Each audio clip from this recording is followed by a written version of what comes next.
Da, tako je, utrka je svaki put zanimljiva, dečki se svaki put žestoko bore do kraja i veseli me da imamo i novih vozača i nadam se da će nam doći još više novih juniora.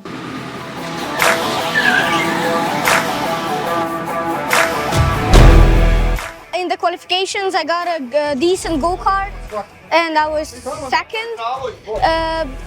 Then in the race, they had to change my go-kart, and in the end, I ended up just flying on the straights and became first. All of the racing drivers are perfect. They drive perfectly. The karts have a little bit of difference in them.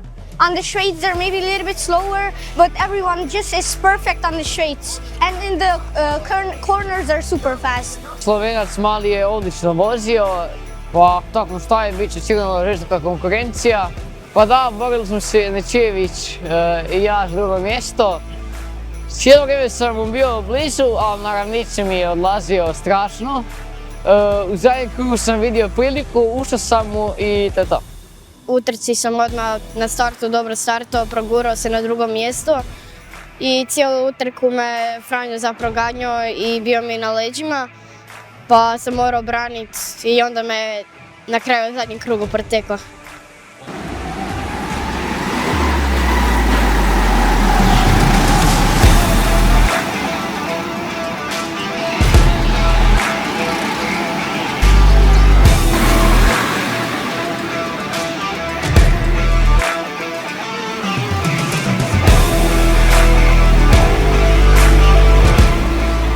Znači, evo, pored hrvatskih vozača dolaze nam i susjedi iz Slovenije i dolazi eto do neke internacionalne utrke što je stvarno super i nadam se da će još više ekipe iz još više država dolaziti voziti tamo.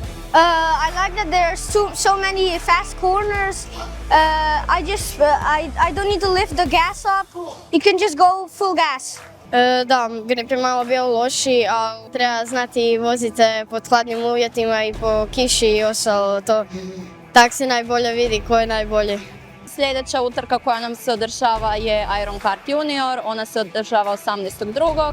Nakon nje imamo 26.2. GoKart Seniore, tako da eto, ekipa očekujem da će doći u velikom broju i da ćete se zabaviti isto kao i mi. Za sve ostale koji su zainteresirani, radimo od utorka do četvrtka od 4 do 10, petkom od 4 do 11, subotu i nedjelju smo od 10 ujutro, tako da ekipa dođite i vjerujem da ćete se zabaviti kod nas.